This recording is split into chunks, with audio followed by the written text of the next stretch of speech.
মথুরা, বৃন্দাবন এই দুই স্থানে রাধারানী ও শ্রীকৃষ্ণের বিভিন্ন লীলা বহু যুগ ধরে জড়িয়ে আছে। বৃন্দাবনে ৫,০০০-এরও বেশি মন্দির আছে। মাত্র ৪ দিনে মথুরা, বৃন্দাবন, বার্সানা, নন্দগাঁও, গোকুল ঘুরে দেখব। এত অল্প সময় প্ল্যান অনুযায়ী আমরা কখন কিভাবে মন্দিরগুলো দর্শন করলাম সেই নির্দেশিকা এই ভিডিওতে থাকবে। চলুন দেখে নেওয়া যাক বৃন্দাবনে কিভাবে এলাম। কলকাতা গোয়ালিয়র সুপারফাস্ট ট্রেনে করে এসেছি। সপ্তাহে একদিন বুধবার করে এই ট্রেনটি ছাড়ে।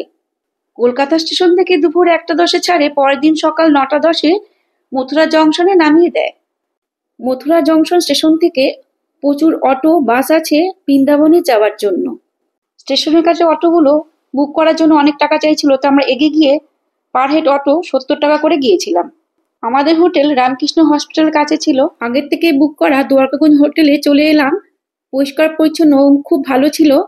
পার ডে ১৯০০ টাকা করে পড়েছিল। হোটেলে পৌঁছেই আমরা স্নান, খাওয়া দাওয়া করে একটু রেস্ট নিয়ে দুপুরেই বেরিয়ে পড়লাম যমুনা নদীতে নৌকো ভ্রমণ করতে। নৌকো করে আমরা কেশিঘাট দর্শন করলাম। সন্ধ্যা ৬টায় সন্ধ্যা আরতি হয় কেশিঘাটে। ১২টা থেকে বিকেল ৪টে পর্যন্ত বৃন্দাবনের সব মন্দির বন্ধ থাকে। এরপর আমরা পায়ে হেঁটে চলে এলাম শাহজি মন্দির। এই মন্দিরকে টেরে মেরে খাম্বা মন্দিরও বলা হয়। বছরে মাত্র ২ দিন খোলা থাকে। শাহজি মন্দিরের পাশে বৃন্দাবনের মূল আকর্ষণ নিধিবন, রহস্যে ঘেরা নিধিবন। প্রতি রাত্রে শ্রীকৃষ্ণ এবং রাধারানী এইখানে লীলা করতে আসেন। তখন এই গাছগুলো সখী হয়ে যায়। নিধিবনে রাতে কোনো মানুষ থাকে না, এমনকি পশু পাখিও থাকে না। পাশেই হাঁটা পথে রাধারমণ মন্দির। প্রচুর রহস্য লুকিয়ে আছে এই মন্দিরে। শ্রীকৃষ্ণ ভগবানের স্বয়ংভূ প্রতিমা আছে এই মন্দিরে। গোপাল ভাট গোস্বামী এই মন্দির প্রতিষ্ঠা করেন। এরপর আমরা সন্ধ্যারতি দেখতে মন্দিরে এলাম। ভাড়া পড়ল ২০ টাকা করে। প্রাচীনত্ব আপনাকে মুগ্ধ করবে। রাধা দামোদর মন্দির। শ্রীজীব গোস্বামী ১৫৪২ সালে রাধা দামোদর মন্দির স্থাপন করেন। স্বয়ং শ্রীকৃষ্ণ ভগবানের পায়ের ছাপ আছে। ৪বার পরিক্রমা করে থাকেন। রাধারানী কৃপা করলেই বৃন্দাবনে আসা যায়। সামনে গৌড়ীয় সম্প্রদায় পঞ্চতত্ত্ব বিরাজমান। প্রসিদ্ধ বাঁকেবিহারী মন্দির সবচেয়ে বেশি ভক্ত দর্শন করেন। এই মন্দিরে ভগবানের দিকে ২ মিনিটের বেশি তাকানো যায় না, নাহলে ভগবান ভক্তের বশীভূত হয়ে যায়। তাই ২ মিনিট অন্তর অন্তর পর্দা দেওয়ার প্রথা আছে। বাঁকেবিহারী মন্দিরের পাশে রাধাবল্লভ মন্দির বৃন্দাবনের সবচেয়ে পুরনো মন্দির। ঔরঙ্গজেবের হাত থেকে বাঁচাতে রাধাবল্লভজিকে রাজস্থানে নিয়ে যাওয়া হয়েছিল, আবার পরবর্তীকালে ফিরে আনা হয়। আমরা হোলি খেলে হোটেলে ফিরে এলাম। বৃন্দাবনের দ্বিতীয় দিনে সকাল ৬টায় আমরা বার্সানা নন্দগাঁয়ের উদ্দেশ্যে রওনা দিলাম। আমরা পথের মাঝে ব্রেকফাস্ট করে আবার রওনা দিলাম। প্রায় ৪২ কিলোমিটার দূরত্ব। বাস স্ট্যান্ডে এসে দেখি বাস বন্ধ, হোলির দিন। তাই আমরা অটো বুক করে নিলাম। ১৫০০ টাকার মতন পড়লো। প্রথমেই চলে এলাম নন্দগাঁও। বালক শ্রীকৃষ্ণকে রক্ষা করার জন্য নন্দ বাবা নন্দীশ্বর পর্বতে এসে থাকতে শুরু করেন। বার্সনা যাওয়ার পথে প্রিয়াকুণ্ডে রাধারানী মেহেন্দির হাত ধুতেন। বার্সেলোনাতে আমি মোটরসাইকেল করে উঠেছি। পায়ে ব্যথার জন্য পার হেড ২০০ টাকা করে নিয়েছে হোলির জন্য। এখন আমি লাডলি ভবনে এসেছি, রাধারানীর ভবন। রাধারানী দর্শন করে আমরা মানসী গঙ্গাতে এসেছি। গিরিরাজ গোবর্ধন পরিক্রমা মানসী গঙ্গা থেকে শুরু করা হয়। শ্রীকৃষ্ণ ভগবানের মন থেকে উৎপন্ন হওয়া গঙ্গা। এই হলো গোবর্ধন পর্বত, আর হচ্ছে কুসুম সরোবর। এক জায়গায় বাইরের গাড়ি আর অটো দাঁড় করিয়ে দেয়, সেখান থেকে টোটো করে রাধাকুণ্ড, শ্যামকুণ্ড যেতে হয়। গায়ে মাথায় প্রচুর রং, তাই রাধাকুণ্ডে স্নান করলাম না। জল মাথায় ছিটিয়ে আমরা বৃন্দাবনের দিকে রওনা দিলাম।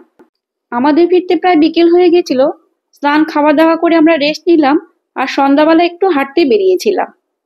বৃন্দাবনের তৃতীয় দিনে সকাল ৬টার মধ্যে বেরিয়ে পড়লাম বাদবাকি সব মন্দির দর্শন করতে। টোটো করে সকালে চলে এলাম মা কাত্যায়নীর মন্দিরে। সতীপীঠের ৫১ পীঠের একটি পীঠ। খুবই জাগ্রত এবং পবিত্র জায়গা। এই স্থানে সতীমায়ের চুল পড়েছিল। ছবিতে মাকে দর্শন করে নিন। বৃন্দাবনের হৃদয়ে এই চিরন্তন সৌন্দর্যের মাঝে লুকিয়ে আছে নিকুঞ্জ বন, এক এমন স্থান যা রাধা ও শ্রীকৃষ্ণ ভগবানের গোপন লীলার সঙ্গে গভীরভাবে জড়িত। সেবা কুঞ্জ। এই সেবা কুঞ্জেই রাধারানী সেবা করতেন শ্রীকৃষ্ণ ভগবান। ভেতরে ফটো তোলা নিষেধ আছে। বলা হয়ে থাকে যে আজও বৃন্দাবনে কোনো তেঁতুল পাকে না। শ্রীকৃষ্ণের সঙ্গে দেখা করার জন্য যখন রাধারানী সিঙ্গার করে যাচ্ছিলেন, পাকা তেঁতুলে পা পিছলে উনি পড়ে যান। সেই থেকে উনি অভিশাপ দিয়েছিলেন যে বৃন্দাবনে আর তেঁতুল পাকবে না। সত্যি ভাবলে অবাক হতে হয়।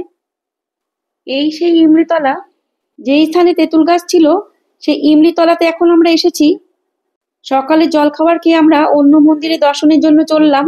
এরপর এলাম শ্রী রাধাশ্যাম মন্দির, অতি প্রাচীন, ভেতরে ক্যামেরা নিষেধ। এরপর এলাম রাধা গোবিন্দজির মন্দির। দর্শন করে আমরা চলে এলাম পূজনীয় 64 সন্তদের মন্দিরে। ওখান থেকে আমরা চলে এলাম শ্রী রঙ্গনাথ মন্দির, সোনার তালগাছ মন্দির হিসাবেও খুব বিখ্যাত। 60 ফুট উঁচু সোনার খাম্বা দেখতে পাবেন এই মন্দিরে। দক্ষিণ ভারতের রঙ্গনাথ মন্দিরের ধাঁচে এই মন্দির তৈরি করা হয়েছে। এই মন্দিরে দক্ষিণ ভারতীয় রীতিনীতি মেনে দক্ষিণ ভারতীয় পুরোহিতরা পুজো করে থাকেন। প্রধান গেটকে গোপুরাম বলা হয়ে থাকে। ভেতরে শীষমহল আছে। এছাড়া সোনার হাতি, পালকি, ঘোড়া আছে। বছরে বিশেষ দিন একে বের করা হয়। এখন চলে এসেছি গোপেশ্বর মহাদেব মন্দিরে। মহাদেবকে পুজো করে পাশেই বংশীবটে এলাম। यहाँ भगवान कृष्ण ने गोपियों के साथ महाराज किया था। उन्होंने ये कहा था यहाँ को मर्द आना निषेध है, इसलिए शंकर भगवान को दर्शन करने भगवान के आना था, कृष्ण भगवान के, तो अपना गोपी रूप रख के आए थे, इसलिए यहाँ गोपेश्वर के नाम से प्रकट हुए हैं। কাত্যায়নী মন্দির থেকে সকালে টোটো বুক করে নিয়েছিলাম বৃন্দাবনে বিভিন্ন মন্দির দেখানোর জন্য। টোটো ভাইয়াই আমাদের সব মন্দিরের ইতিহাস বলে দিচ্ছিলেন, এতে আমাদের খুব সুবিধা হচ্ছিল। মহাদেব সখীরূপে এসেছিলেন শ্রীকৃষ্ণ ভগবানের সঙ্গে দেখা করতে। এই সেই জায়গা। পার হেড টোটো করেও ঘোরা যায়, এছাড়া অনেকে পায়ে হেঁটে ভ্রমণ করেন। এরপর আমরা চলে এলাম লালাবাবুর মন্দিরে, তারপর এলাম গোদাবিহার মন্দিরে। কোনো মন্দিরে ক্যামেরা ভেতরে প্রবেশ নেই। এই মন্দিরে কৃষ্ণ ভগবানের বিভিন্ন লীলা, এছাড়া অন্য ঠাকুর সব কাঠের, রঙিন কাঠের মূর্তি দিয়ে করা, খুবই সুন্দর ছিল। আমি দূর থেকে ফটো তুললাম, দর্শন করে নিন।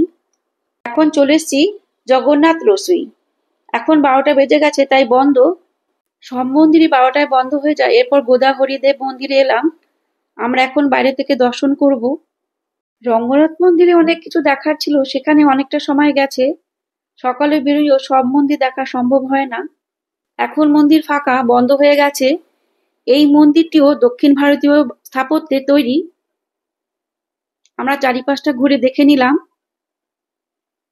এরপর আমরা হোটেলে ফিরে গেলাম। সেখানে খাওয়া দাওয়া করে রেস্ট নিয়ে আবার 3টের সময় বেরিয়ে পড়লাম। আজ আমরা যাচ্ছি এক অপূর্ব, দৃষ্টিনন্দন ও আধ্যাত্মিক শক্তিতে ভরপুর মন্দিরে, কাচ মন্দির, মথুরা বৃন্দাবনের গ্লাস টেম্পল। আমরা এখন মূল মন্দিরে প্রবেশ করছি। মূল একটি উপাসনালয় নয়, এটি একটি দৃষ্টিনন্দন ভক্তিমূলক যাত্রা। অপূর্ব সুন্দর দেখতে লাগছে। রঙিন কাচে শ্রীকৃষ্ণ ভগবানের ছবি ফুটিয়ে তোলা হয়েছে। 4টে বাজে, এখন 4:30, অনেক দেরি আছে। ভারতের প্রথম ইসকন মন্দির 1975 সালে ইসকন ফাউন্ডেশন দ্বারা প্রতিষ্ঠিত হয়। এই শ্রীকৃষ্ণ বলরাম মন্দির খুবই জনপ্রিয় ভক্তদের কাছে।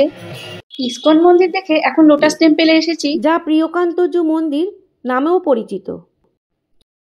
দেয়ালে কি সুন্দর রঙিন রাধাকৃষ্ণের মূর্তি তৈরি করা আছে, মন্দিরকে আরো আকর্ষণীয় করে তুলেছে। জয় গণেশ, জয় গণেশ। পরের মন্দিরে একটু দূরে 100 টাকা পড়লো। 4 ধাম এসেছি। এখন বৃন্দাবনে হোলির জন্য যেখানেই যাবে সেখানে ভিড় ভিড় ভিড়, মানুষ আর মানুষ। বৈষ্ণব দেবী মন্দির অনেকটা জুড়ে, অনেক কিছু দেখার আছে। এখানে আমাদের অনেকটা সময় লেগে গিয়েছিল। বৃন্দাবনের সবচেয়ে জনপ্রিয় এবং সুন্দর মন্দির প্রেম মন্দির। অনেকটা জায়গা জুড়ে সাজানো, খুবই সুন্দর এই মন্দির। শ্রীকৃষ্ণ ভগবান এবং রাধারানীর প্রেমের নিদর্শন হিসাবে এই মন্দির বানানো হয়েছে। প্রেম মন্দির দিনে একরকম সুন্দর, রাতে আরো সুন্দর, রঙিন আলোয় আলোকিত করে দিয়েছে। এখন 9টা বেজে গেছে।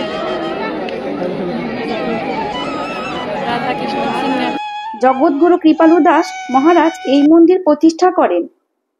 বৃন্দাবনের পবিত্র মাটিতে এই মন্দির দর্শন করতে প্রচুর ভক্তরা আসেন। রাত 8:30টায় মন্দির বন্ধ হয়। এত ভিড়, মন্দির বন্ধ করা যাচ্ছিল না, তাই পরপর সব লাইট অফ করে দিচ্ছিল। ভিড়ের জন্য আমরা মূল মন্দিরে প্রবেশ করতে পারিনি।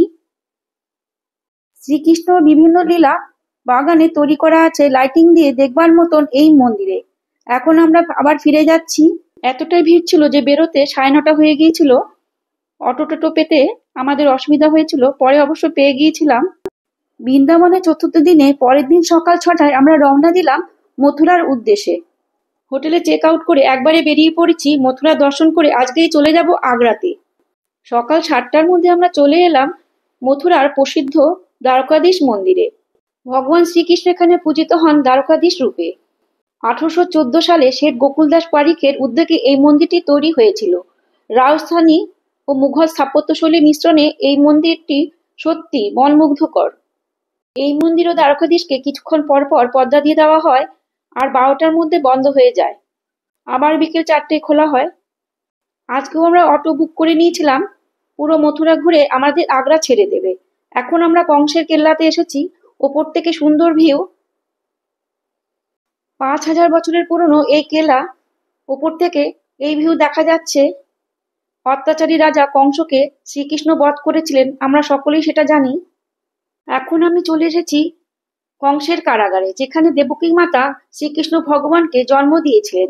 মথুরার সবচেয়ে পবিত্র জায়গা। মন্দিরের সিকিউরিটির জন্য বেল্ট, ব্যাগ, মোবাইল কোনো কিছুই এই মন্দিরে প্রবেশ নেই, সব এখানে জমা রেখে যেতে হয়। এই হচ্ছে প্রধান গেট। ভেতরে পরিষ্কার পরিচ্ছন্ন বিশাল চত্বর আছে। আমরা জন্মভূমি দর্শন করলাম। মন্দিরে রাধা কৃষ্ণর মূর্তি অপূর্ব সুন্দর। এছাড়াও অনেক মন্দির আছে ভেতরে। মথুরাতে সব মন্দির সকাল 6টায় খুলে 12টায় বন্ধ হয়, আবার বিকেল 4টা থেকে 8:30 পর্যন্ত খোলা থাকে। কারাগারের পাশে এই বিশ্রাম ঘাট আছে। শ্রীকৃষ্ণ ভগবান এবং জয় মাতাজিকে দর্শন করে নিন। জন্মভূমির সামনেই অটো টোটো স্ট্যান্ড আছে, আপনারা পার হেড করে বা পুরো বুক করে মথুরা সাইড ট্যুর করতে পারেন। এখন আমরা অটো করে গোকুলে যাচ্ছি। এখন এসি রমন রেতিতে, অনেক হরিণ, খুব সুন্দর। সকালে জলখাবার খেয়ে এখন আমরা রমন রেতি ঘুরে দেখব। প্রথমে আমরা মন্দিরে গেলাম ভগবানকে দর্শন করতে, আপনারাও দর্শন করে নিন। এই সেই বিখ্যাত রমন রেতি। বালক শ্রীকৃষ্ণ ভগবান বন্ধুদের সঙ্গে এখানে খেলা করতেন। বহু মানুষ এসছেন এখানে রমন রেতিতে গড়াগড়ি করছেন। মানুষের ভক্তিতে বালি দিয়ে স্নান করছেন, গড়াগড়ি খাচ্ছেন। আমি কিছুটা বালি মাথায় ঠেকিয়ে নিলাম। এখান থেকে আমরা চলে এলাম 84 খাম্বা। গোকুলে পান্ডাদের প্রচুর উৎপাত। আমরা নিজেরা দর্শন করেছি, নিজে যেখানে ইচ্ছা হয়েছে পুজো দিয়েছি। ওনাদের পাল্লায় না পড়লেই ভালো। ওনারা প্রথমে বসান, তারপরে পয়সা নেন।